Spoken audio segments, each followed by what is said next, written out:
जरी एमपीएससी बदलली असली तरी एमपीएससीने पूर्व परीक्षेची जी परीक्षा पद्धती आहे ती पहिल्यासारखीच आपली ठेवलेली आहे। 2 पेपर असतील, त्यामध्ये पहिला जो असेल तो जीएस आणि दुसरा असेल सीसॅट। सीसॅट ऑब्वियसली क्वालिफाईंग असणार आहे आणि जीएस जो आहे तो काय असणार आहे, तुमचा कट ऑफ डिसाइडिंग असणार आहे। पूर्व परीक्षेमध्ये ही भूगोल तुम्हाला महत्त्वाचा आहेच आणि त्याच पद्धतीने मुख्य परीक्षेला देखील महत्त्वाचा आहे। त्याला भारताच्या भूगोलाची पण चर्चा करायची, जगाच्या भूगोलाची पण करायची। संपूर्ण भूगोलाचा जो काही अभ्यासक्रम आहे पूर्व आणि मुख्य दोन्हीही आपल्याला इथं कव्हर करायचं आहे।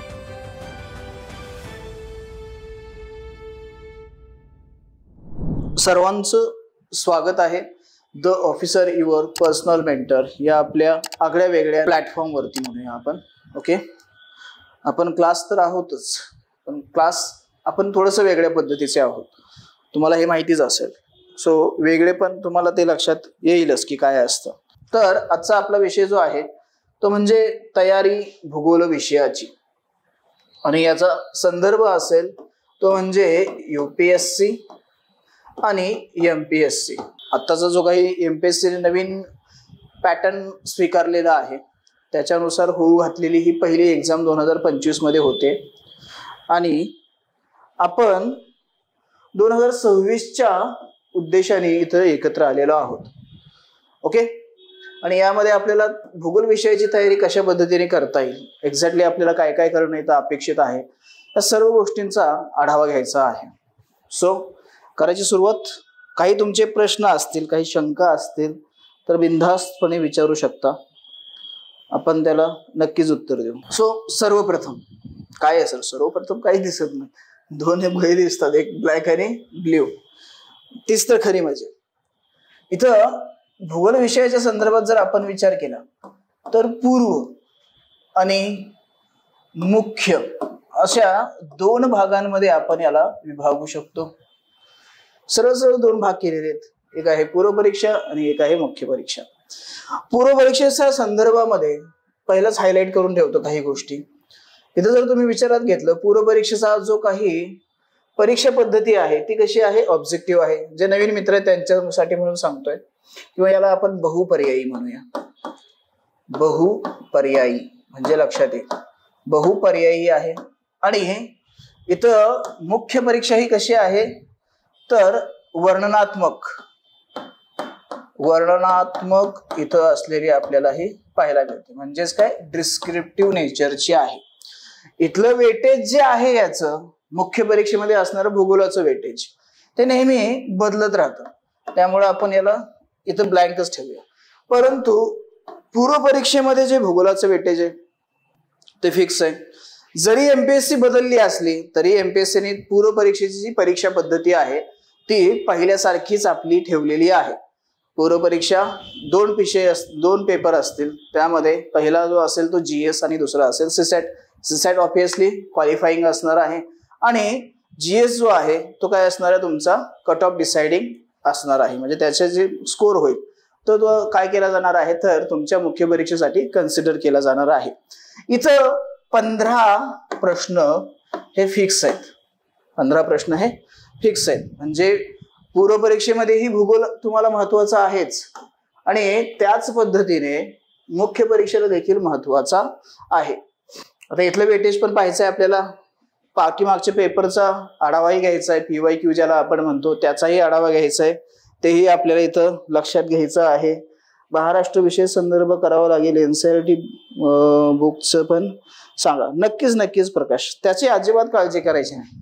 महाराष्ट्र संदर्भ पण आपण पाहणार आहोत, कशा पद्धतीने आपल्याला तो ऍड करता येईल ती पण चर्चा करायची आपल्याला। भारताच्या भूगोलाची पण चर्चा करायची, जगाच्या भूगोलाची पण करायची। संपूर्ण भूगोलाचा जो काही अभ्यासक्रम आहे पूर्व आणि मुख्य दोन्हीही आपल्याला इथं कव्हर करायचं आहे। ओके, सो पुढे पूर्व परीक्षा। पूर्व परीक्षेला काय असणार आहे, 15 प्रश्न असतील।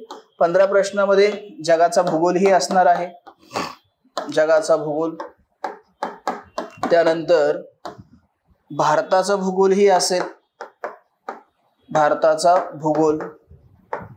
जर यूपीएससी स्पेशल फोकस आपण विचार केला तर फक्त मग या 2 पुरतं मर्यादित राहावं लागेल। कुठं म्हणतोय मी, जर तुम्ही फक्त यूपीएससी चा विचार करत असाल, ज्यावेळी एमपीसीचा विचार करतो त्यावेळी मग इथं ऍडिशन होईल ती म्हणजे महाराष्ट्राच्या भूगोलाची, महाराष्ट्राचा भूगोल. ओके, ज्यावेळी आपण एमपीएससीचा विचार करू त्यावेळी, म्हणून मी इथं एमपीएससी असं ऍड करतो. Okay, MPSC. आता एमपीएससी मध्ये महाराष्ट्राचा पण आहे, भारताचा पण आहे आणि जगाचाही आहे. आता पूर्व परीक्षेमध्ये वेटेजचं बोलायचं झालं तर मागच्या एक 3-4 पूर्व परीक्षा जर आपण पाहिल्या तर इथं आपल्याला लक्षात येतं की जवळजवळ समान भागामध्ये डिवायडेशन करण्याचा आयोग इथं प्रयत्न करतोय.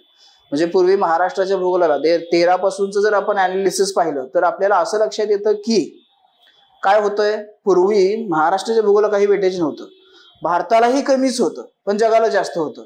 पण नंतर जसं जसं 17, 18, 19, 20, 21, 22, 23 असा जर आपण पूर्व परीक्षांचा विचार केला तर इथं भारताचंही वेटेज वाढलेलं आहे आणि महाराष्ट्राच्या भूगोलाचंही वेटेज वाढलेलं आहे. एमपीएससीच्या बाबतीत बोलतोय. युपीएससीच्या बाबतीत बोलाल तर मग इथं जगाच्या भूगोल आणि भारताच्या भूगोलाला वेटेज हे थोडंसं कमी जास्त प्रमाणामध्ये समान असलेलं आपल्याला पाहायला मिळतं. म्हणजे सरासरीमध्ये आपण गृहीत धरलं तर ते थोडंसं आपल्याला दिसून येतं. ओके, पण ज्यावेळी आपण एमपीएससीचा विचार करू तिथं थोडासा आपल्याला रेफरन्स ऍड करावा लागतो महाराष्ट्राच्या भूगोलाचा. ओके, मग ते कशा पद्धतीने आहे काय आहे ते आपण चर्चा करणारच आहोत. तर इथं हे 15 प्रश्न हे फिक्स आहेत. आणि आणखीन एक महत्वाची गोष्ट ती म्हणजे की भूगोल हा असा विषय की जो तुम्हाला पैकीच्या पैकी गुण मिळवून देतोच. सो इथं ऍडिशन काय होणार आहे, महाराष्ट्राच्या भूगोलाची ऍडिशन होणार आहे. आणि जसं मी म्हणालो की आता पैकीच्या पैकी गुण मिळवून देतो, कशा पद्धतीने अभ्यास करायचा, कुठले संदर्भ साहित्य वापरायचे, सर्व डिटेलमध्ये सांगणार आहे. काय काय अभ्यासक्रम आहे, कशा पद्धतीने टॅकल केला जातो, काय करायचं असतं तेही सांगणार आहे. पूर्व परीक्षेचा आता विषय झाला. अभ्यासक्रमावर एक नजर टाकूया, आयोगाने काय दिलेलं आहे. युपीएससीचा आणि एमपीएससीचा दोन्ही तुम्हाला सांगेल. हा पेपर क्रमांक 1 GS1चा पूर्व परीक्षेचा प्रिलिम्सचा हा काय आहे, सिलेबस आहे. ओके, मी खास करून इथं मराठीमध्ये आहे आपला एमपीएससीचा म्हणून तो घेतलेला आहे. आता इथं 3ऱ्या क्रमांकावरती जो आहे तो आपला भूगोलाचा अभ्यासक्रम एका ओळीमध्येच आहे. इथं जर तुम्ही महाराष्ट्राला हायलाइट केलं किंवा सोडलं तर पूर्ण मग पुढे युपीएससीला पण तोच आणि एमपीएससीला पण तोच. पण एमपीएससी मध्ये स्पेशल रेफरन्स असणार आहे तो म्हणजे महाराष्ट्राचा. त्यानंतर भारत व जगाचा भूगोल, महाराष्ट्राचा, भारताचा व जगाचा, प्राकृतिक, सामाजिक आणि आर्थिक भूगोल. ह्या भूगोलांच्या शाखा ज्या आहेत ना, ह्या 3 ह्या आपल्यासाठी महत्वाच्या असतात.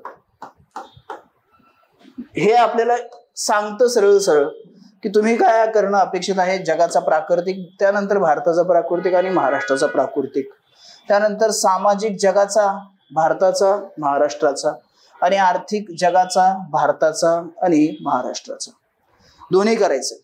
आता एक इथं अशी काय म्हणूया अभ्यास पद्धती अशी आहे की तुम्ही जर जगाचा प्राकृतिक भूगोल, जगाचा आर्थिक भूगोल जर व्यवस्थित समजून घेतला, तो व्यवस्थित त्याचा अभ्यास केला तर तुम्हाला भारताचा आणि महाराष्ट्राचा जो भूगोल आहे तो समजून घ्यायला काहीही अडचण येत नाही. फक्त काय आहे, काही त्या गोष्टींची ऍडिशन करावी लागते. बाकी बेसिक संकल्पना ज्या आहेत, मूलभूत संकल्पना ज्या आहेत त्या युनिव्हर्सल आहेत.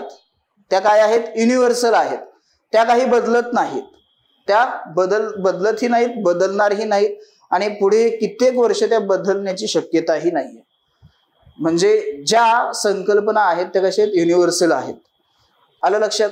त्यामुळं फोकस कुठं असायला पाहिजे हे तुम्हाला आता थोडक्यात लक्षात आलं असेल की काय करणं आवश्यक आहे आणि काय केल्यानंतर आपल्याला चांगले गुण मिळू शकतात. ओके, शेवटी फायनल आउटपुट आपल्याला काय हवंय, मला चांगले मार्क्स मिळाले पाहिजे, प्रिलिम मला पास होणं गरजेचं आहे, कारण तरच तुम्ही मुख्य परीक्षेच्या टप्प्याकडे जाल. बरोबर? सो इथं हा सिलेबस आपण पाहिला. याचा 1/3 पार्ट म्हणतोय मी, 1/3 भाग हा आपण ऑलरेडी कव्हर करून टाकतो. कुठं कव्हर होतो तो आपला सहज आपण मुख्य परीक्षेचा अभ्यास करत असताना त्यामध्ये याच्याशी निगडीत बऱ्याच गोष्टींचा आपल्याला अभ्यास करायचा असतो. आणि तो अभ्यास करत असताना आपण प्रिलिम्सचा विचार डोक्यातून काढूनच टाकायचा. आपल्याला आता मुख्य परीक्षेचा विचार डोक्यात ठेवायचा. असं का म्हणतोय मी, तर ज्या काही गोष्टींचा आपण पूर्व परीक्षेच्या संदर्भामध्ये अभ्यास करणार आहोत तिथं फक्त काही फॅक्च्युअल डेटाची ऍडिशन केली की काय होणार आहे, आपली पूर्वची तयारी होऊन जाणार आहे. पूर्वची तयारी तिथं आपली अशीच होऊन जाणार आहे. ज्यावेळी आपण मुख्य परीक्षेचा अभ्यास करतो मग त्यावेळी आपल्याला पहिलं काम काय असेल तर त्याचा सिलेबस पाहणं. पहिला आपल्याला काय करावं लागेल तर त्याचा अभ्यासक्रम पाहावा लागेल. काय सांगितलं अभ्यासक्रम मुख्य 3 भागामध्ये विभागलाय. पहिला भाग काय सांगतो, जगाचा प्राकृतिक भूगोल व त्याची ठळक वैशिष्ट्ये आहेत. जगाच्या प्राकृतिक भूगोलाची ठळक वैशिष्ट्य. भूगोलाचा गाभाच तो आहे, मुळात भूगोलाचा गाभाच आहे तो. ओके. आता जागतिक प्रमुख नैसर्गिक साधन संपत्तीचं वितरण तिथंही होतं आपल्याला, बरोबर आहे. त्याच्यामध्ये स्पेशल रेफरन्स सांगितलं त्याने दक्षिण आशिया व भारतीय उपखंड यासह. ऑब्विसली ते होणारच आहे यामध्ये. जगातील विविध भागातील प्राथमिक, द्वितीय व तृतीय औद्योगिक सेवांच्या स्थानाला जबाबदार असणारे घटक. मी काय म्हणालो होतो, आर्थिक भूगोलामध्ये ह्या बाबी येतातच, आर्थिक भूगोलामध्ये या बाबी समाविष्ट असतातच. ओके. सो तेही आपल्याला इथं आरामात होऊन जातं. त्यानंतर ज्या काही नैसर्गिक आपदा येतात, नैसर्गिक आपदा. आता इथे एक आणखीन एक महत्वाची गोष्ट तुम्हाला सांगावीशी वाटते की भूगोलाचे मुख्य परीक्षेतले प्रश्नांचा जर आपण विचार केला तर ते चॅलेंजिंग स्वरूपाचे असतात. चॅलेंजिंग म्हणजे काय हो, कसं असतं नेमकं, काय असतं त्यामध्ये? तर चॅलेंजिंग म्हणजे एक लक्षात घ्या मित्रांनो, आपण भूगोलाचा अभ्यास करत असताना बेसिक कन्सेप्ट पाहतोय, बरोबर. एखादी घटना कशा पद्धतीने घडते, भूपृष्ठाची रचना कशा पद्धतीने होते, वातावरणाचे थर कशा पद्धतीचे आहेत, हवामानशास्त्र आहे ना आपल्याकडे, तर ते हवामानशास्त्र असेल, सागरशास्त्र असेल, बरोबर, भूरूपशास्त्र, भूरूपांची रचना वेगवेगळ्या प्रकारांची, त्याच्या निर्मितीच्या पाठीमागची कारणं काय आहेत. ओके. म्हणजे बऱ्याच गोष्टी आपण काय करतोय इथं अभ्यासतोय. आणि करंट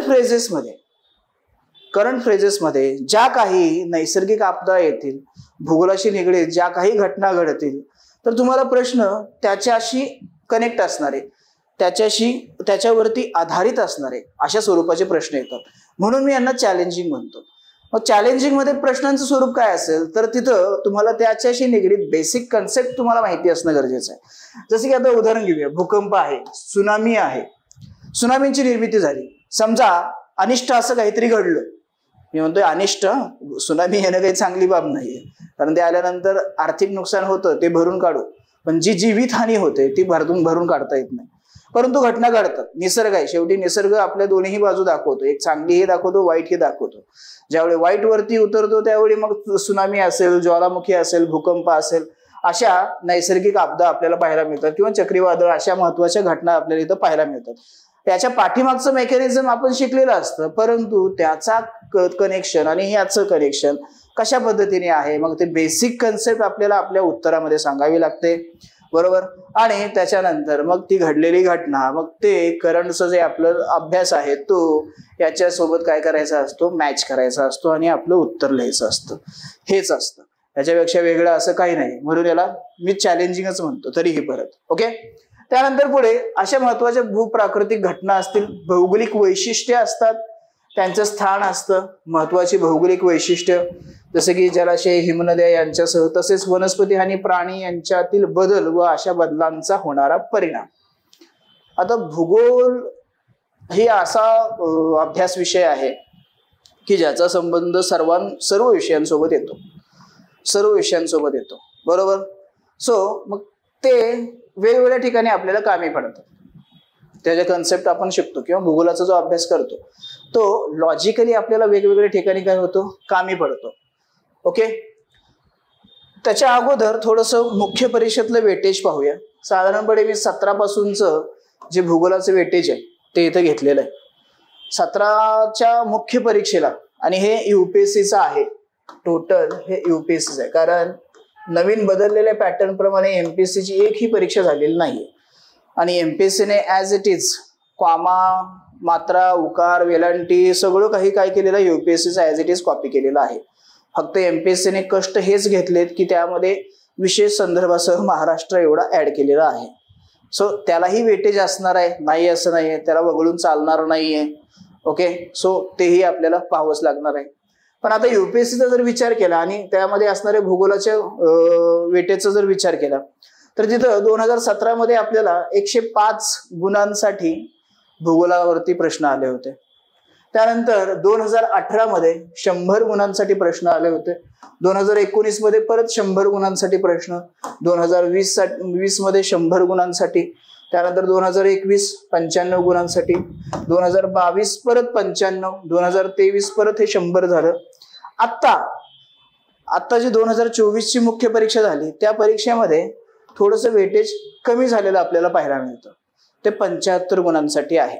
पण 75 गुण पण काही कमी नाहीयेत आणि सहज मार्क्स देणारा विषय असल्यामुळं त्याला दुर्लक्षित करून हे चालणार नाही.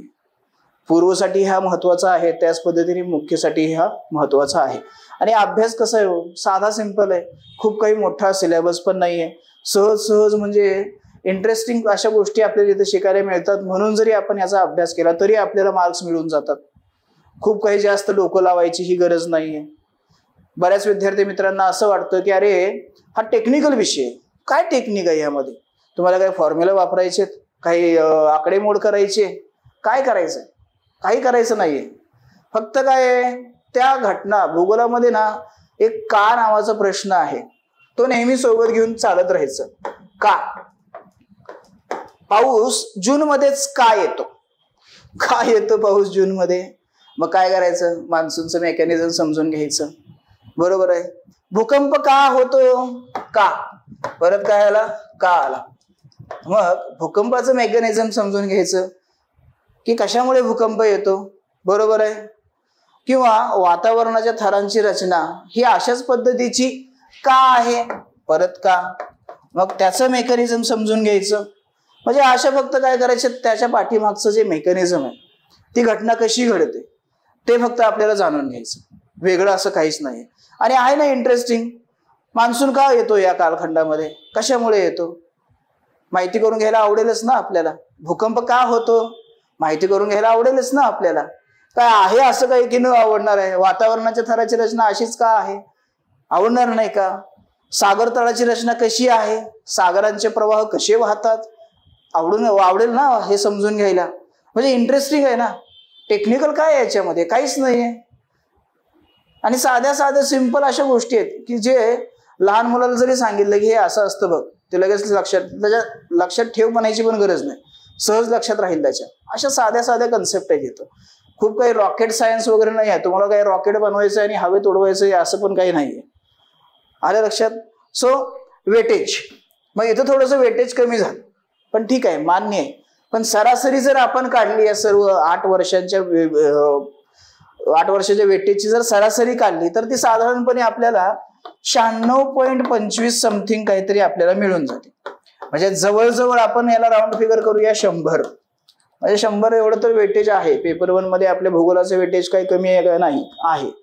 जरी इथं कमी झालं असलं तर पुढच्या वेळी ते परत 105 वरती पण जाऊ शकतं. ओके, हायेस्ट 105 पर्यंत गेलेलं ते आपल्याला पाहायला मिळतं.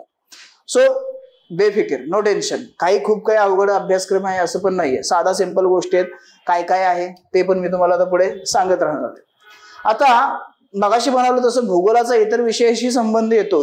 एक लक्षात घ्या, भूगोल हा फक्त भूगोलापुरता मर्यादित राहत नाही. जसं मी आता काय सांगितलं की भूगोलाचा इतर विषयामध्येही आपल्याला काय होतो, फायदाच होतो. त्याचे भूगोलामध्ये शिकलेल्या आपण गोष्टी आहेत त्या लॉजिकवरती इतर विषयांमध्येही आपण मार्क्स मिळवू शकतो. मग असे कुठले विषय आहेत की ज्यांच्याशी याचा इंटरलिंक करू शकतो आपण. तर यामध्ये पहिला असेल निबंध.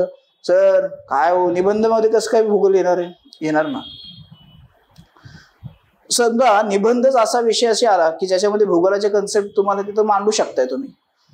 आता भूकंप झाला, भूकंपाच्या संदर्भामध्ये असेल, कुठे ढगफुटी नेहमीच होते, ढगफुटी झाली त्याच्या संदर्भामध्ये आला निबंधाचा विषय. नैसर्गिक आपदा कुठलीही असो त्याच्या संदर्भामध्ये जर तुम्हाला तो विषय आला निबंधासाठी तर साहजिक आहे ना, तुम्ही तुमच्या ज्ञानाचा तिथं वापर करणार आहात. करणार की नाही करणार, का तुम्ही म्हणणार आहे नाही मला भूगोलाचं काही इथं लिहायचंच नाहीये. लिहिणार ना आपण, कारण का जेवढी चांगली माहिती आपण तिथं देऊ तेवढी आपल्याला गुण मिळणार आहेत. त्यामुळे निबंधामध्ये तर तो ऑब्विसली येणारच आहे. त्यानंतर IR, इंटरनॅशनल रिलेशनशिप मध्ये आहेत ना देशांचे, एकमेकांच्या देशांसोबत असणारे संबंध. भारत चीन, भारत पाकिस्तान, भारत बांगलादेश, भारत श्रीलंका हे शेजारचे देश आहेत. यांच्यासोबत भारताचे कशा प्रकारचे संबंध आहेत, अगदी शेजारी सीमा भिडलेले आहेत. म्हणजे काय, नदी प्रवाह तिथं जातात, नैसर्गिक आपदा येतात, बऱ्याच घटना तिथं घडतात की नाही घडतात. सो तिथंही आपल्याला भूगोल काय करतो, इथं मदत करतो. बरोबर आहे. त्यानंतर पेपर 3 मध्ये जो काही आपला आपदा निवारणाचा जो टॉपिक आहे किंवा पर्यावरणाचा जो टॉपिक आहे, तिथंही आपल्याला भूगोल हा विषय मदत करतोच. कारण आफ्टर ऑल पर्यावरण हा कुणाचा भाग आहे, भूगोलाचाच भाग आहे. भूगोलाची जी शाखा आहे ती नव्याने उदयास आली, नव्याने तिचा अभ्यास स्वतंत्ररित्या केला जाऊ लागला. पण तो मुळात आहे कुणाचा भाग, तो भूगोलाचाच भाग आहे. म्हणजे भूगोलामध्ये ज्या आपण गोष्टी शिकणार आहोत, भूगोलामध्ये ज्या घटकांचा अभ्यास करणार आहोत, त्याचा फायदा निश्चितच आपल्याला निबंधामध्येही होतो, IR मध्येही होतो आणि पेपर 3 मध्ये असणाऱ्या आपल्या विषयांमध्येही देखील होतो. त्यामुळे त्याला कमी लेखायचं नाही.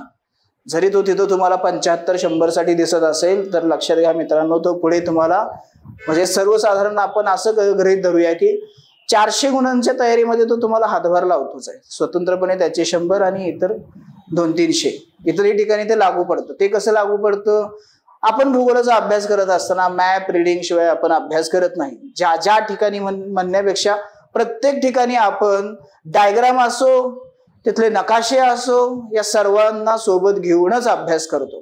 कारण का, जो काही आपण अभ्यास करतो तो डायग्राम थ्रू, त्या नकाशा थ्रू आपल्याला काय होतं, परफेक्ट लक्षात राहायला मदत होते. आणि भूगोलामध्ये पाठांतरापेक्षा त्या कन्सेप्ट व्यवस्थितपणे समजून घेणं हे फार महत्वाचं आहे, फार गरजेचं आहे. आणि त्यासाठी आपल्याला सर्वात चांगले आपले मित्र कोण असणार आहेत, तर ते डायग्राम असणार आहेत, ते नकाशे असणार आहेत. आणि नकाशांचा वापर तुम्ही प्रत्येक विषयामध्ये करू शकता, त्याला कुठलंही बंधन नाहीये. तो हिस्ट्री असो, पॉलिटी असो, इकॉनॉमिक्स असो, कुठलाही विषय असो, त्यामध्ये तुम्हाला तो नकाशा वाचन मदत करणार आहे, तो नकाशा तुम्हाला मदत करणार आहे. सो सर्व ठिकाणी भूगोलाचं अस्तित्व आहे. हे जगच या भूगोलावरती टिकलेलं आहे. लक्षात घ्या काय सांगतोय. हे जग जे आहे, हे जगच काय आहे, या भू म्हणजे धरणी, आणि ही कशी आहे, गोल आहे. या भूगोलावरती काय झालेलं आहे, टिकलेलं आहे. त्यामुळे जळी स्थळी काष्ठी पाषाणी सर्व ठिकाणी तुम्हाला भूगोलाचं अस्तित्व दिसणार आहे. अर्थशास्त्र, दुष्काळच पडला तर इकॉनॉमी ढासळणार ना, ढासळते का नाही.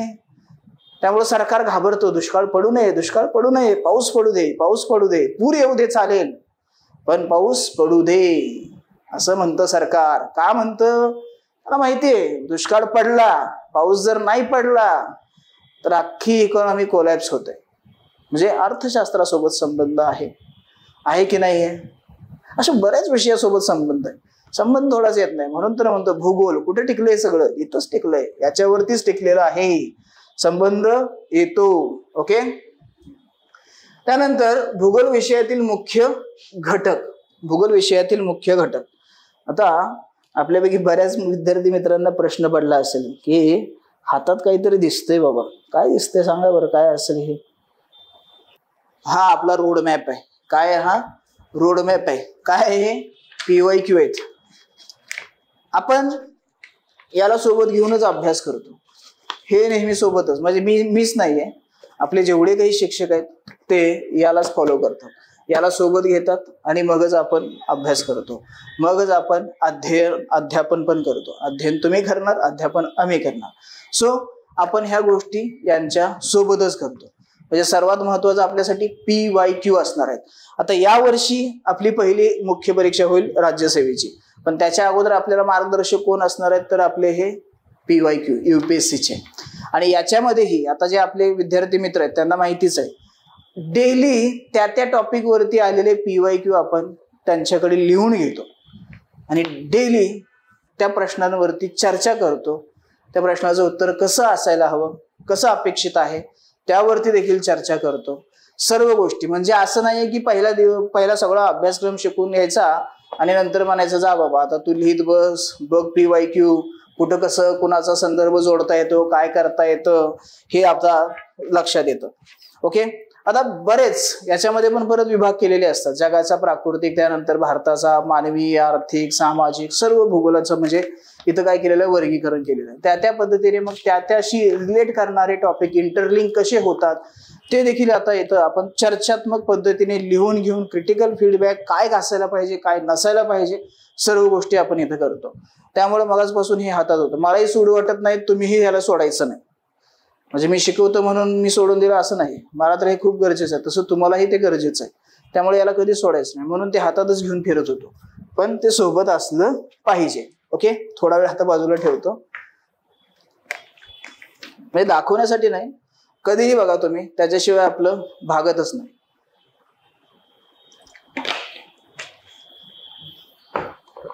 आणि ज्या ठिकाणी प्रश्नच नाही मग त्या ठिकाणी प्रॅक्टिस क्वेश्चन पण असतात.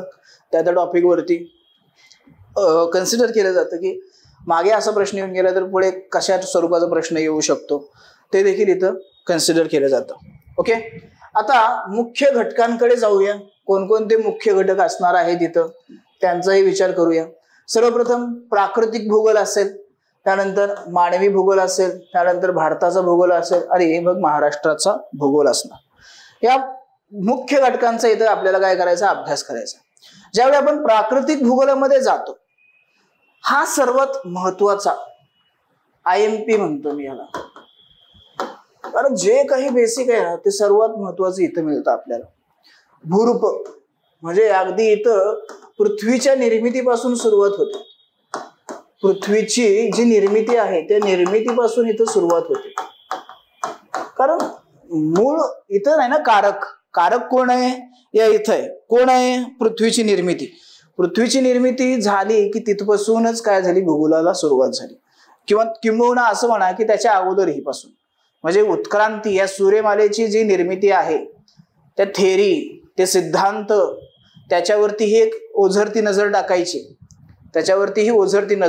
त्यावरती प्रश्न आलेला नाहीये आणि येण्याची शक्यता ही फार कमी आहे. का तर ते सिद्धांत म्हणजे मांडलेले आहेत, गृहीतक आहेत, ती हे क्लिअर नाही की हे असं झालेलं आहे, परंतु ते आपल्यालाही कुठेतरी माहिती असणं गरजेचं असतं.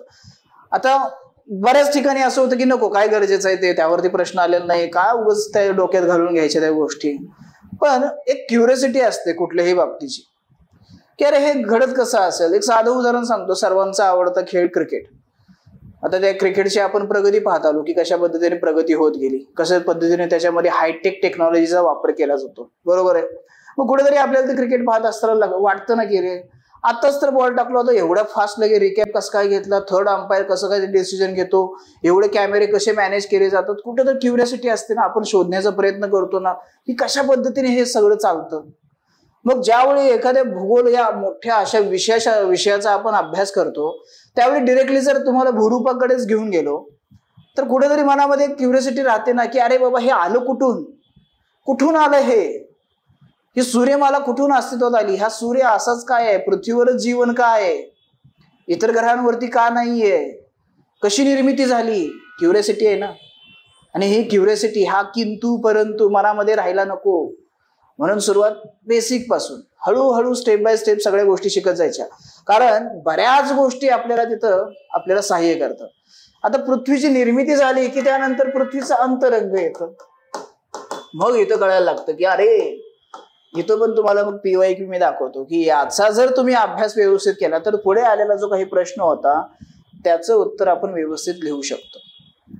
मग ते भूखंड वहनाचा सिद्धांत असेल, सागर जल प्रसरणाचं गृहीतक असेल, सागर तळाचं प्रसरणाचं गृहीतक असेल, प्लेट टेक्टॉनिकचं सिद्धांत असेल, पर्वतांच्या निर्मितीच्या पाठीमागचं मेकॅनिझम असेल, यावरती प्रश्न येऊन गेलेले आहेत ऑलरेडी. आणि त्याची सुरुवात कुठून होते, या इथून होते ना.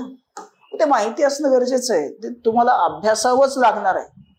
इथून आपली तयारी होते सुरू. म्हणूनच नाव दिलं तयारी भूगोल विषयाची. कशी तर ही अशी, असाच अभ्यास करावा लागतो, अशीच सुरुवात करावी लागते. ओके, मग त्यानंतर भूरूप, मग वेगवेगळी भूरूप आहे, त्याच्या पाठीमागचं मेकॅनिझम कसं आहे, काय कशा पद्धतीने काम करतं तेही इथं अभ्यासावं लागतं. त्यानंतर सागरशास्त्र. आता सागरशास्त्र आणि हवामानशास्त्र दोन्ही तुम्हाला इथं वेगळे दिसतात, परंतु ज्यावेळी आपण याचा अभ्यास करतो आणि याचाही अभ्यास करतो त्यावेळी लक्षात येतं की अरे हे दोघंही एकमेकांमध्ये अडकलेले आहेत. दोघंही एकमेकांसोबत जोडले गेलेले आहेत. सागरामध्ये ज्या काही घटना घडतात त्याचे परिणाम इथं हवामानावरती दिसून येतात. हवामानावरती खूप सारे प्रश्न आलेले आहेत. इवन हे जे ग्लोबल वॉर्मिंग होत चाललेलं आहे, ग्लोबल वॉर्मिंगच्या घटना ज्या काही घडत आहेत, हिवाळ्यामध्ये पावसाळा येतोय, पावसाळ्यामध्ये उन्हाळा येतोय, उन्हाळ्यामध्ये हिवाळा येतोय, असं काही चाललंय ना आता. हे जे काही जागतिक तापमान वाढ होते, जे काही उत्तर ध्रुव आणि दक्षिण ध्रुवावरचा जो काही बर्फ आहे तो वितळतोय वेगाने, जागतिक महासागरांची पातळी वाढत चाललेली आहे, कित्येक ते शहरं पाण्याखाली जातील अशी भविष्यवाणी केली जाते. म्हणजे सर्वात मोठी समस्या आता कुठं आहे, त्या सागरशास्त्र आणि हवामानशास्त्रामध्ये आहे. म्हणजे आपल्याला हे व्यवस्थित समजून घ्यावं लागणार आहे, कारण याच्याशी रिलेटेड आपल्याला प्रश्न येणार आहेत. आणि ज्यावेळी आपण PYQ पाहतो त्यावेळी लक्षात येतं की अरे हो, याच्यावरती अवलंबून असणारे बरेचसे प्रश्न इथं आलेले आहेत. आपल्याला बरेचसे प्रश्न आलेले आहेत. म्हणजे ते प्रश्न सोडवत असताना मग आपल्याला हे माहिती असणं गरजेचं आहे. आता एक साधं उदाहरण सांगतो. पूर्वी म्हणजे 10-15 वर्षाच्या काळा अगोदर, 10-15 वर्षा अगोदर सर्वाधिक चक्रीवादळांची निर्मिती ही बंगालच्या उपसागरामध्ये व्हायची. तिथंही परत काय येतो, का बरं तिथंच व्हायची आहे ना, परत काय येतोच ना, आला ना क्वेश्चन मार्क, तिथंच का होत होती. पण अरबी समुद्रामध्ये चक्रीवादळांची निर्मिती कमी व्हायची, पण आता तिथंही प्रमाण वाढलेलं आहे चक्रीवादळांच्या निर्मितीचं. मग हे का बरं झालं, मग हे पण आपल्याला माहिती असणं गरजेचं. मग चक्रीवादळाची निर्मिती कशी होते, काय होतं, मग इथं काय झालं, तिथं काय झालं, कशा पद्धतीने झालं. आता मध्यंतरी आयोगाने एक प्रश्न विचारले UPSCने की जगातली सर्वाधिक वाळवंट उष्णकटिबंधीय क्षेत्राच्या त्याच एका अक्षवृत्तीय विस्तारामध्ये का आढळतात बरं, काय कारण आहेत त्याची. आता साधं सिंपल आहे, काहीच नसतं. एकदा अभ्यास केला ना की लगेच लक्षात येतं, अरे काय प्रश्न विचारला लगेच. पण हे का प्रश्न विचारला असं म्हणण्यासाठी पहिला अभ्यास पण तसा करावा लागतो. आलं लक्षात. सो त्या गोष्टी इथं आपल्याला माहिती असणं गरजेचं आहे. सो सागरशास्त्र करायचं आहे, हवामानशास्त्र करायचं आहे, ओके, ह्या गोष्टी करायच्यात. आणि इतर याच्याशी निगडीत असणाऱ्या पण गोष्टी आपल्याला करायच्या. आता भूरूपशास्त्रामध्ये हा घटक काय आहे, साधारणपणे भूकंप आहे. आयोगानेच मेन्शन केलाय, ज्वालामुखी, खडक, पृथ्वीच्या अंतरंगाची रचना, हा विषय काय करतो, भूरूप निर्मिती प्रक्रियेबद्दल सर्व माहिती प्रदान करतो. आंतरिक आणि बाह्य सर्व माहिती हा प्रदान करतो. आता मागे एक प्रश्न होता, पर्वतांची निर्मिती, हा घटक तिथं मदत करतो. इथं पर्वतांची निर्मिती होते. आता या पर्वतांच्या निर्मितीचा हवामानावरती, स्थानिक हवामानावरती कसा परिणाम होतो हा प्रश्न होतो. पर्वताची निर्मिती झाली सोडून दिलं असं काही आहे का, नाही. पण तो निर्मिती झाली, त्याचं स्थान आहे, त्याचा कुठेतरी काही परिणाम घडतोय ना. आता साधं उदाहरण तुम्हाला सांगतो. नैऋत्य मान्सून वारे आपल्या कोकण किनारपट्टीकडून काय होतात, भारतामध्ये एंटर होतात, पहिला महाराष्ट्रात मग पुढे जातात निघून. तर त्याच्यावरती आपल्या सह्याद्री जो आहे किंवा पश्चिम घाट जो आहे त्याचा परिणाम होतो की नाही होतो, होतो की नाही होतो, होतो, 100% होतो. मग तिथं आपल्याला पाहायला मिळतं किनारपट्टीवर जास्त पाऊस पडतो, घाटमाथ्यावरती त्याही पेक्षा जास्त पडतो. नंतर पावसाचं प्रमाण काय होतं, पूर्वेकडे आल्यानंतर कमी होतं आणि पुढे पुढे तर ते आणखीनच कमी होत जातं. मग हे झालं का, कशामुळे झालं, म्हणजे परिणाम घडतोय हे तर आपल्याला क्लिअर झालं, बरोबर आहे. सो अशा पद्धतीने मग ह्या गोष्टी जर आपण समजून घेत राहिलो तर 100% आपल्याला काय होणार आहे, इथं फायदा होत राहणार आहे, होणारच आहे, ओके. त्यानंतर पुढे काही कोणाला शंकाच येत नाही, कमी सांगतोय तसं म्हणून शंका येत नाही, असं काही आहे का. तसं असेल तर तसं पण सांगा, म्हणजे आमचा आणखीन उत्साह वाढेल. सो पुढे हवामानशास्त्रामध्ये तापमान असेल, दाब असेल, वायू प्रणाली असेल, आर्द्रता, बाष्पीभवन, पर्जन्यमान असे विविध हवामानशास्त्रीय संबंधित घटक यांचा अभ्यास इथं या घटकामध्ये केला जातो, ओके. आता वातावरणाचे थर आहेत, त्यांची रचना, हवेला वजन असतं का, त्याच्याशी निगडीत प्रश्न आला होता. किती साधे सिंपल विचारतात ना. मग त्याचा परिणाम काय होतो, हवामानाची या थरांची रचना कशा पद्धतीने झालेली आहे, ओके, याची वैशिष्ट्ये काय आहेत, सर्वाधिक महत्वाचा थर कुठला आहे, सजीव सृष्टीसाठी महत्वात असणाऱ्या स्थितंबराच्या बाबतीत म्हणजे स्थितंबराचं विश्लेषण करा, असा एक प्रश्न होता अशा स्वरूपाचा. सो प्रश्न आहेत ना, इथं पाहायला मिळतं ना. आणि आपण काय करायचं, सर्वांचाच अभ्यास करायचा, असं नाही फक्त तेवढंच करायचं, प्रश्न तिथं आला होता असं नाही.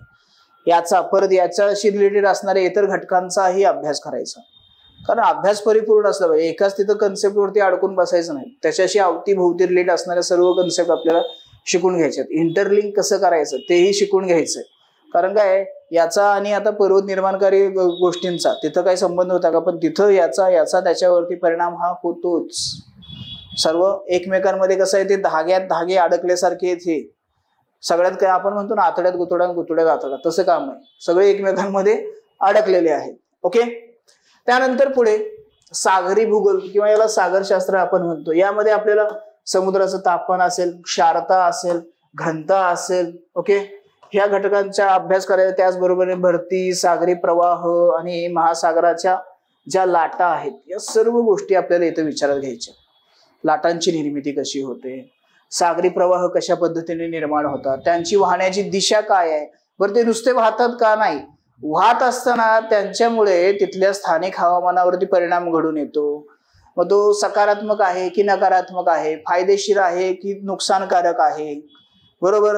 आता तू जाता जाता एक हिंट देऊन जातो, सागरी प्रवाह वाळवंटी प्रदेशाची निर्मिती करण्यासाठी कारणीभूत ठरतात. सर काय नाही, आता वाटेल काय कसं काय एक प्रश्न निर्माण झाला असेल, पण हो ठरतात. आता याच्यामध्ये परत वेगवेगळे वर्गीकरण, या घनतेचा आणि सागरी प्रवाहाचा काय संबंध आहे का, अशा बरेच काही गोष्टी आहेत ना ज्या एकमेकांसोबत कनेक्ट आहेत. मग त्या कनेक्शन जोडूनच अभ्यास करणं गरजेचं आहे, कारण आपल्याला प्रश्न कसे चॅलेंजिंग आहेत.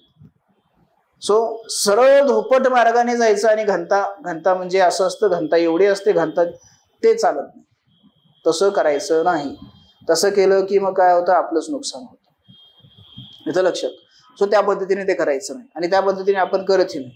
सरळ मार्गाने गेला तर मग काय फक्त पूर्वपरीक्षेचा अभ्यास होईल, पण एकमेकांसोबत जोडत सर्व गोष्टी जर समजून घेत गेलात तर मग परिपूर्ण अभ्यास होईल. मग कशाही स्वरूपाने कशावरतीही प्रश्न विचारला तर तुम्हाला तिथं विचार करायची गरज नाही लागणार. ह्याचा त्याच्यासोबत संबंध होता का हा प्रश्नही पडणार नाही. डिरेक्टली तुम्ही लगेच याचे संबंध जोडून लगेच तुमचं उत्तर लिहून मोकळं व्हाल. सो अभ्यास करण्याची एक पद्धत आहे. ती पद्धत PYQ तुम्हाला तिथं मार्गदर्शन करतात, म्हणून ते पेपर हातात घेऊन फिरत होतो मगाचपासून. मी ते सांगायचं होतं सुरुवातीला, पण ते बाकीच्या गोष्टी पुढे आल्या म्हणून ते राहून गेलं होतं, पण ते सांगितलं आणि तुम्हाला ते आता लक्षात आलं असेल की PYQ खरंच मास्तर हातात घेऊन फिरतंय म्हणजे लय महत्वाचं आहे बाबा. लक्षात ठेवायचं ते. ओके. तर त्यानंतर पुढे पर्यावरणीय भूगोल, याच्यामध्ये आरामात अभ्यास होऊन जातो. हवामानशास्त्र असेल, भूरूपशास्त्र असेल, जे काही हवामानशास्त्राशी निगडीत असणाऱ्या सर्वात महत्वाच्या घटकांचा इम्पॅक्ट हा या पर्यावरणावरती झालेला आपल्याला इथं पाहायला मिळतो. सो याचाही इथं अभ्यास होऊन जातो. त्यानंतर मानवी भूगोल. मानवी भूगोल देखील खूप महत्वाचा आहे. आणि आता या मानवी भूगोलावरती, मानवी जीवनावरती, मानवी आयुर्मानावरती, मानवाच्या स्थलांतरावरती, मानवाच्या मृत्यूदरावरती, मानवाच्या प्रत्येक केल्या जाणाऱ्या कृतीवरती आणि घेतल्या जाणाऱ्या निर्णयावरती तिथली भौगोलिक परिस्थिती ही काय करते तर आपला इम्पॅक्ट करते, परिणाम करते. तो व्यक्ती त्याच पद्धतीने त्या गोष्टी करत राहतो. कितीही नाही म्हणलं तरी लक्षात घ्या, तिथल्या भौगोलिक परिस्थितीचा त्यांच्यावरती परिणाम हा होतोच. म्हणजे ते लाईफस्टाईल असो किंवा आणखीन काही असो. बरोबर आहे. याचं साधं सिंपल भारतातलंच तुम्हाला उदाहरण सांगतो. भारतामध्ये लोकसंख्येचा जर विचार केला, उत्तर भारत कम्पेअर टू दक्षिण भारत, जर यांची तुलना केली तर तुम्हाला लोकसंख्या उत्तर भारतामध्ये अधिक दिसते. पण असं का झालं? त्याला अनेक दुसरीही कारणं आहेत, पण एक भौगोलिक आपलं म्हणजे प्राकृतिक कारण पण आहे. तिथली जमीन कशी आहे? मैदानी प्रदेश आहे, गाळाचा प्रदेश आहे, पूर्ण गाळाची भूमी आहे ती. उत्पादन क्षमता अधिक आहे. कमी भूभागावरती मोठ्या प्रमाणामध्ये उत्पादन घेतलं जातं. पाण्याची बारमाही व्यवस्था आहे. बारमाही नद्या वाहतात ना तिथल्या. उन्हाळ्यामध्ये बर्फ वितळतो म्हणून पाणी येतं, पावसाळ्यामध्ये पाऊस पडतो म्हणून पाणी येतं. मग आता एवढ्या जर अनुकूल गोष्टी असतील तर त्यांना काय पेरायचं आणि खायचंय, मग काय कितीही होऊ द्या ना. म्हणून ते म्हणतात ह्याला काय लेकराने म्हणजे देवाने जन्म दिलाय, चाऱ्याची व्यवस्था ही तोच करेल. ऑलरेडी देवानं चाऱ्याची व्यवस्था करून ठेवलेली, एवढा मोठा भला मैदानी प्रदेश निर्माण करून ठेवलाय, ऑब्विसली लोकसंख्या वाढत जाणार आहे. आणखीही त्याला अँगल आहेत, पण हेही एक कारण आहे ना, आहे की नाही आहे. मग त्याच्यामध्ये याचाही अभ्यास करायचा आणि त्या अनेक कारणांचाही अभ्यास करायचा. इथं लक्षात, म्हणजे कुठल्या कुठल्या घटनांचा कशा पद्धतीने परिणाम होतो तेही इथं पाहायचंय. वसाहतीचा भूगोल. ओके, आता वसाहतीवरती सेम तेच आहे. शहर आणि ग्रामीण अशा दोन्हीही स्वरूपातील वस्त्या अभ्यासासाठी आहेत, पण मुख्यतः शहरीकरण आणि शहरीकरणाच्या समस्या याच्यावरती प्रश्न विचारलेला याच्यावरती प्रश्न. तुम्ही जर मागच्या 2-3 वर्षामध्ये जर पाहिला असेल तर प्रत्येक वर्षाला बातमी येते की 2021 आजपर्यंतच्या जगाच्या इतिहासातलं सर्वाधिक उष्ण वर्ष ठरलं. लगेच पुढच्या वर्षी बातमी आली की 2022 त्याही पेक्षा उष्ण वर्ष ठरलं, 2023 तेही उष्ण वर्ष ठरलं. मग आता या उष्णतेचं केंद्रीकरण हॉटस्पॉट काय ठरतंय तर शहर ठरतंय. मोठमोठी जी शहरं आहेत, जगातली पण असतील भारतातली पण असतील, जगामध्ये न्यूयॉर्क असेल, वॉशिंग्टन असेल किंवा इतर काही अनेक मोठमोठ्या देशातली मोठमोठी शहरं आहेत, ती शहरं असतील, भारतातलं दिल्ली, कोलकाता, बेंगलोर, मुंबई, पुणे, हैदराबाद, ही शहरं आता म्हणजे उष्णतेचे हॉटस्पॉट ठरत आहेत. का समस्या भेडवते ही, काय कारण आहेत की हे हॉटस्पॉट ठरत आहेत, कशामुळे हे घडतंय, याचाही इथं आपल्याला विचार करावा लागेल. का, त्याच्याशी रिलेटेड प्रश्न आले. मग आपलं हवामानशास्त्र, वाढते शहरीकरण, शहरीकरणाबरोबर वाढणाऱ्या समस्या, त्याच्यामध्ये नियोजनाचा अभाव आहे की नाही आहे, शासन काय काम करतंय, चालू घडामोडीमधल्या आपल्याला काही गोष्टी घ्यायच्या आहेत, तिथं इथल्या काही गोष्टी घ्यायच्या आहेत, तिथल्या हवामानशास्त्रामधल्या काही गोष्टी घ्यायच्या आहेत, आणि तिघांच्या एकत्रीकरणातून आपलं उत्तर लिहायचंय. वेगळं काय करायचंय, काहीच नाहीये, फक्त जोडायचं कसं ते लक्षात घ्यायचं. कशा पद्धतीने त्याचा संबंध आणता येतो तो आपल्याला माहिती असणं गरजेचं आहे. ओके, त्यानंतर आर्थिक भूगोल. आता या आर्थिक भूगोलामध्ये संसाधन जागतिक असतील, प्राथमिक, दुय्यम, तृतीय क्षेत्र, जागतिक पातळीपासून ते भारत आणि महाराष्ट्र या सर्वांचा इथं विचार करायचा. ओके, या मागच्या याच्यामध्ये पण महाराष्ट्र ऍड करून घ्या जर काही म्हणजे अनावधानाने राहून गेलं असेल. या घटकांचा इथं समावेश होतो. विविध पायाभूत प्रकल्प असतील, त्या संबंधी असलेल्या समस्यांचं निराकरण, अध्ययन इथं महत्वाचं ठरतं. विषयावरील बहुतेक प्रश्न हे पर्यावरणाशी संबंधित विचारले जातात. बऱ्याच वेळा आयोगाने जागतिक लोह उत्पादकांचा प्रश्न विचारलेला आहे, लोह खनिजाच्या संदर्भामधला. आता UPSCचा म्हणजे किंबहुना आता सर्वांचाच तो आवडता प्रश्न आहे. खनिज तेलाचं जे वितरण आहे त्याच्या वितरणाशी निगडीत असणारा एक प्रश्न विचारला होता की हे जे काही काय म्हणूया असमतोलीय वितरण झालेलं आहे खनिज तेलाच्या क्षेत्राचं, त्याचा जागतिक पातळीवरती कसा परिणाम होतो ते विचारलेलं आहे. किंवा विकसनशील राष्ट्रांमध्ये, त्यामध्ये भारतही आला, विकसनशील राष्ट्रांमध्ये रिफायनरीज उभा केल्या जातात की ज्या त्यांच्याकडे ते तेल उत्पादन क्षेत्रही नाहीये, तरी काय करतात, इतर देशांमधून कच्चं तेल आणलं जातं, खनिज तेल आणलं जातं, क्रूड ऑइल आणलं जातं, ते रिफाईन केलं जातं, पेट्रोल, डिझेल, रॉकेल जे काही त्याच्यापासून मिळतं ते वेगळं केलं जातं आणि परत ते एक्सपोर्ट केलं जातं. मग हा जो उद्योग आहे तो कशा रीतीने परिणाम करतो याच्यावरती प्रश्न विचारला. म्हणजे हा आर्थिक भूगोलाशी रिलेटेड आहे. म्हणजे साधन संपत्ती आणि आर्थिक भूगोल आहेत ना एकमेकांच्या हातात हात घालूनच. सो ते माहिती असणं गरजेचं आहे, कशा पद्धतीने काय होतं, काय त्याच्या पाठीमागची कारणं काय आहेत. आता याच्याशी रिलेटेड बरं आणखीन आता एक प्रश्न येऊ शकतो, जे विकसनशील राष्ट्र आहेत ते जगाचं डम्पिंग ग्राउंड बनतायत. म्हणजे मोठमोठी जहाजं आहेत, निकामी झाले, कामातून बाद झाली, मग त्यांना स्क्रॅप करण्यासाठी बांगलादेश, भारत किंवा आमचे पाकिस्तान अशी जी काही विकसनशील राष्ट्र आहेत अशा राष्ट्रांमध्ये काय केलं जातं, पाठवून दिलं जातं, डंप केलं जातं. तुम्ही तोडा आणि त्याचं हे करून टाका, काय करायचं ते करा. मग हे होतं. मग आता तुम्हाला वाटेल काय मग तोडू दे की, चांगला फायदा आहे की, भंगार करून आपल्याला भंगार विकायला येतं. हे होतं. ते तोडत असताना इतर एवढी घातक त्यामधून रसायन, केमिकल्स वगैरे बाहेर पडतात ना, ते खूप हानिकारक असतात, हार्मफुल असतात. तिथलं जे काही पर्यावरण आहे ते पूर्णपणे ते दूषित करून टाकतं. ते काय असं साधं सिंपल नाही, खूप त्याला अँगल असतात. सो तेही तेवढंच जाणून घेणं गरजेचं आहे की आता हे झालंय, आता पुढे डोळा तिथं असू शकतो, तिथं आयोग आता काय करणार आहे, बोट ठेवणार आहे. सो हे अजम करून चालावं लागतं. आता या विषयाची तयारी करत असताना आपल्याला काय करणं गरजेचं आहे, कशा पद्धतीने आपण विषयाची तयारी करणार आहोत. सर्वप्रथम आपल्याकडे आपला अभ्यासक्रम असणं गरजेचं आहे, जो आता आहेच तुमच्या सर्वांकडे. इथं दाखवला म्हणजे तो तुमच्याकडे आलाच आता. ओके. त्यानंतर PYQचं विश्लेषण करायचंय. PYQ विश्लेषण तर करणारच आहोत आपण, आणि डेली आपण त्या टॉपिक वरती रिलेट असणारा PYQ घेतो. त्याच्याशी आणखीन प्रॅक्टिस क्वेश्चन पण होतात, सर्व काही होतं. त्यानंतर मग काय करायचं, विषयाचा अभ्यास करायचा. मग काय करणार आपण, विषयाचा अभ्यास करणार, विषयाचा अभ्यास करणार. या सर्वांनंतर जे काही आपण प्रश्न घेतो, ज्या आपण चर्चा करतो, त्यांचं काय करायचं, मूल्यांकन करायचं आहे. ओके.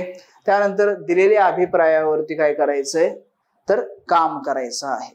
म्हणजे असं नाहीये की पहिल्याच प्रयत्नामध्ये मी खूपच छान उत्तर लिहिलं आहे, लिहूही शकता, नाही असं नाही, मी नाकारत नाही ती शक्यता.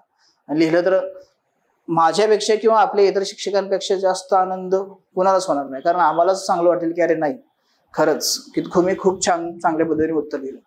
जमत नाहीये म्हणून मागही हटायचं नाही, कारण ते जमून घेतलंच पाहिजे आणि जमून घेतोच आपण ते. सो तिथंही काळजी बाळगायची गरज नाही. ओके. सो पुढे आता थोडस भारताच्या भूगोलाबद्दल जाऊ. आता भारतामध्ये पण लक्षात घ्या मित्रांनो, खास फोकस ठेवायचा तो म्हणजे प्राकृतवरतीच. प्राकृत भूगोल जो आहे किंवा प्राकृतिक भूगोल जो आहे याच्यावरतीच, प्राकृतिक भूगोल. कारण मोस्ट ऑफ दी भारताच्या भूगोलावरती प्रश्न कुठे दिसतात आपल्याला, तर या प्राकृतिक भूगोलावरतीच दिसून येतात. आणि दुसरा जो आणखीन एक प्लस पॉइंट म्हणजे आणखीन एक शाखा आहे किंवा आणखीन एक घटक आहे, तो म्हणजे आर्थिक भूगोल.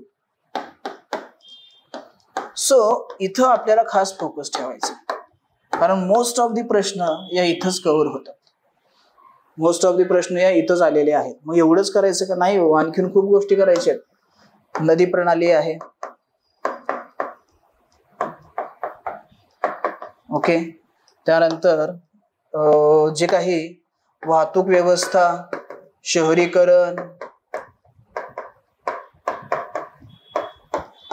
त्यानंतर मानवी भूगोल. ओके. या सर्व मुद्द्यांचा काय करायचं, इथं आपल्याला अभ्यास करायचा. आता हे थोडक्यात सांगतोय, खूप काही करणार नाही. प्राकृतिक म्हणलं की खूप काही गोष्टी येतात, आर्थिक म्हणलं की त्यामध्येही खूप काही गोष्टी येतात. त्यानंतर मग नदी प्रणाली, वाहतूक व्यवस्था, शहरीकरण, त्याची निगडीत समस्या, या सर्व बाजूने काय करायचं इथं, याचा आपल्याला विचार करायचा आहे. आणि ज्यावेळी महाराष्ट्राच्या भूगोलाचा आपण विचार करतो, तर इथं मग महाराष्ट्रासोबत आपल्याला सेम त्याच पद्धतीने खास करून प्राकृतिक वरतीच फोकस असेल. त्यानंतर दुसरा असेल तो म्हणजे आर्थिक. ओके. हे दोन अँगल इथं आपल्याला महत्वाचे असणार आहेत. आणि आता परत एकदा की सर हे कसं ऍड करायचं, याच्यावर कसा फोकस करायचा, तर लक्षात घ्या, ज्या तुम्ही कन्सेप्ट, ज्या संकल्पना जागतिक भूगोलामध्ये शिकलेल्या आहात, त्यापेक्षा आपला महाराष्ट्र काही वेगळा नाही.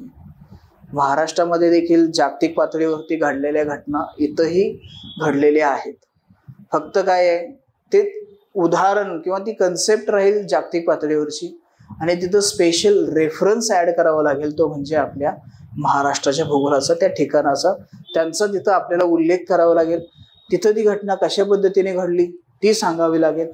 फक्त एवढंच करायचं, यापेक्षा वेगळं असं काही करायचं नाहीये.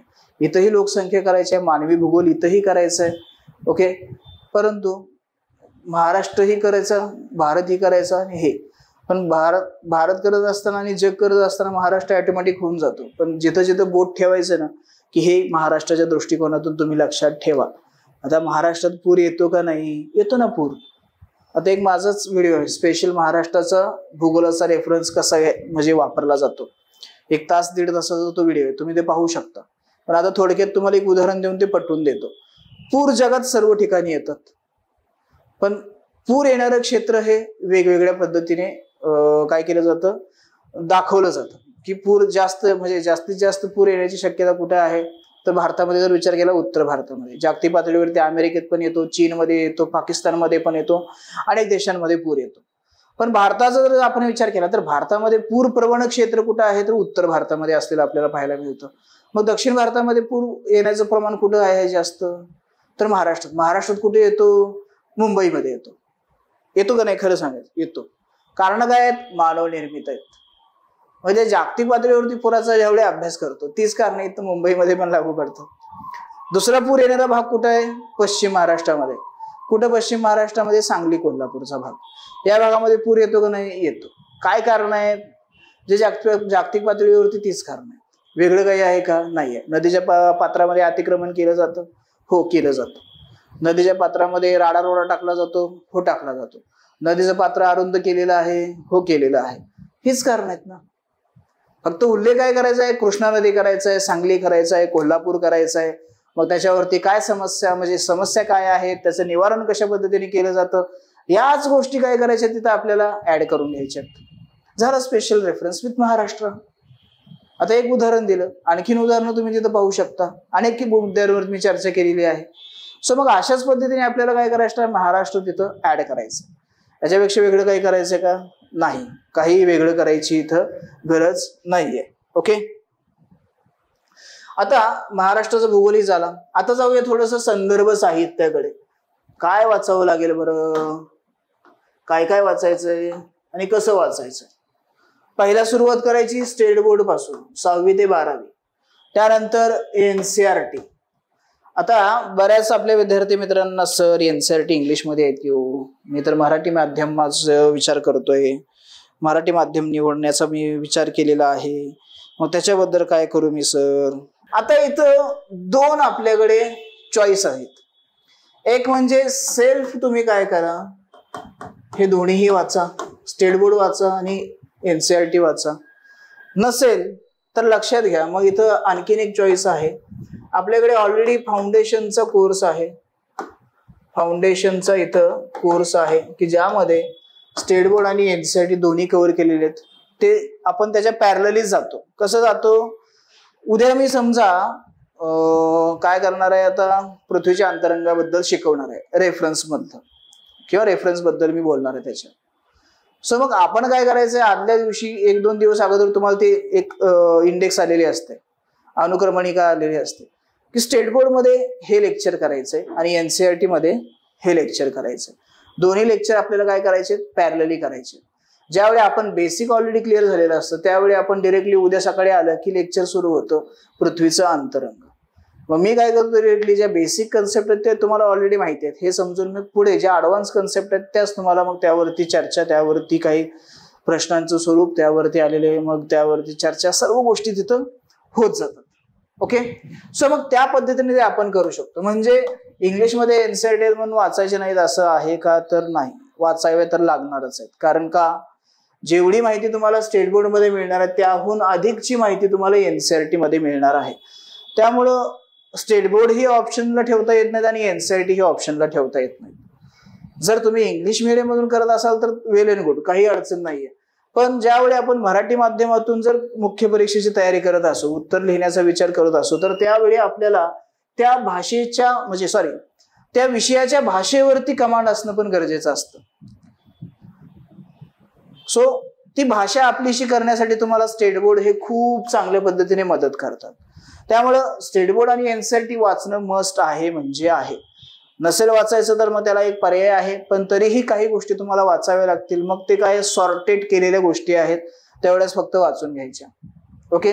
सो तिथं काही काळजी करायची गरज नाहीये. आणि NCERT मध्ये स्किप करण्यासाठी सर खूप मोठे NCERT आहेत पाहिले असतील तुम्ही. अरे हा आहेत मोठे मान्य करावं लागेल. मी असं म्हणणार नाही छोटे छोटे तर नाही आहेत मोठे खरंच मोठे. मग तेवढे वाचून घेणं हे करणं. ओके. सो मग ते इथं करावंच लागणार आहे. त्यानंतर इथं तुम्हाला आणखीन एक पुस्तक तुम्हाला मी सांगेन रेफरन्स बुक मध्ये भूगोल व पर्यावरण आणि याच्यासोबतच आणखीन एक पुस्तक आहे भारत व जगाचा भूगोल. सौदे सरांचंच पुस्तक आहे तेही ऍड करा.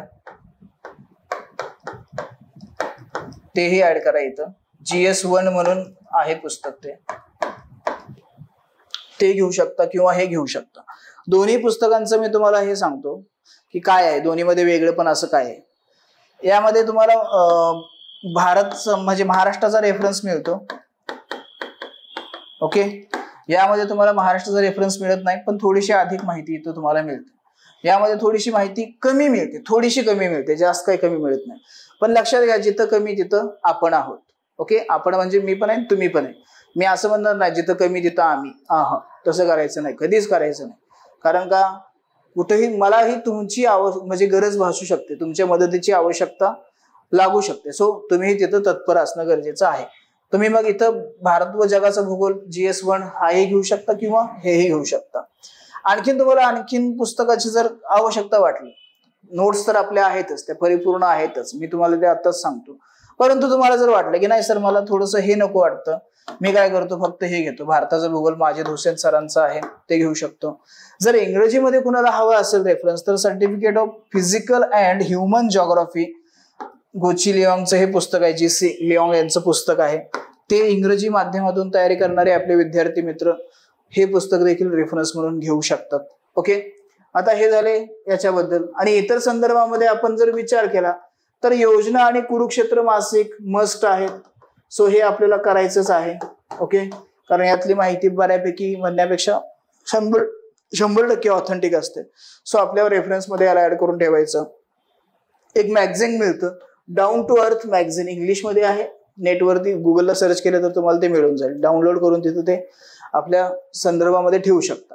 त्यानंतर दुसरा एक IMP पॉइंट आहे, तो म्हणजे डेलीचा आपला न्यूजपेपर. मग त्या ठिकाणी तुम्ही द हिंदू निवडू शकता किंवा इंडियन एक्सप्रेस पण निवडू शकता.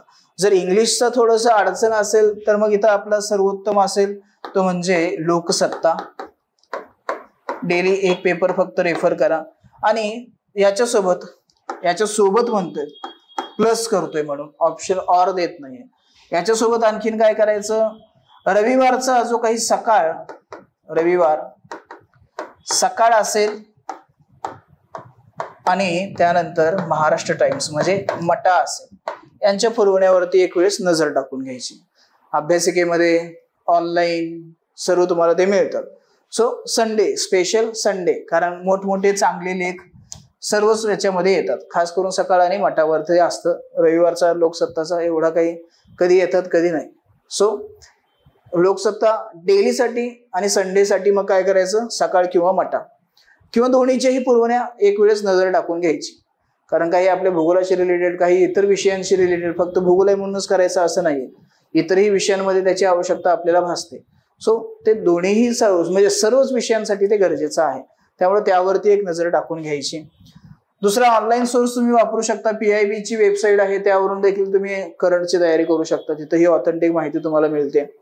आणि दुसरा एक IMP पॉइंट तो म्हणजे आपला ॲटलास. तो ब्लॅक सॉनचा घ्या, ऑक्सफर्डचा घ्या, नवनीतचा घ्या किंवा आणखीन तुमच्याकडे कुठलं प्रकाशन असेल तर त्याचा घ्या. पण ॲटलास घ्या म्हणजे घ्या, नकाशा घ्या म्हणजे घ्या, नकाशाचं पुस्तक घ्या म्हणजे घ्या. त्याच्याशिवाय भूगोलाच्या अभ्यासाचा श्री गणेशा करायचा नाही म्हणजे नाही, हे लक्षात ठेवायचं. आलं लक्षात? तर हे काही आपल्याला संदर्भ इथं वापरायचे आहेत.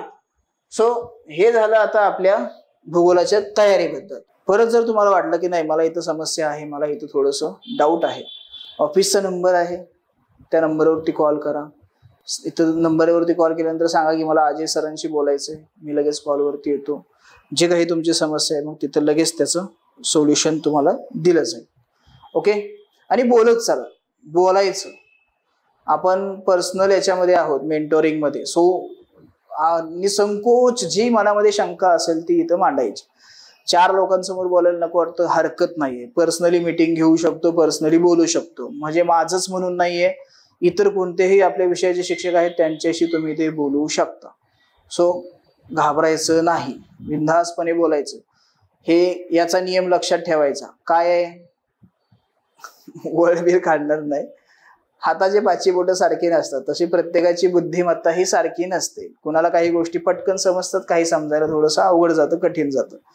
सो प्रत्येकाला त्या लेवलवरती घेऊन जाणं हे आमचं कर्तव्य आहे. सो निसंकोच डाऊट विचारायचे, तुमच्या मनामध्ये काही शंका असतील त्या विचारायच्या.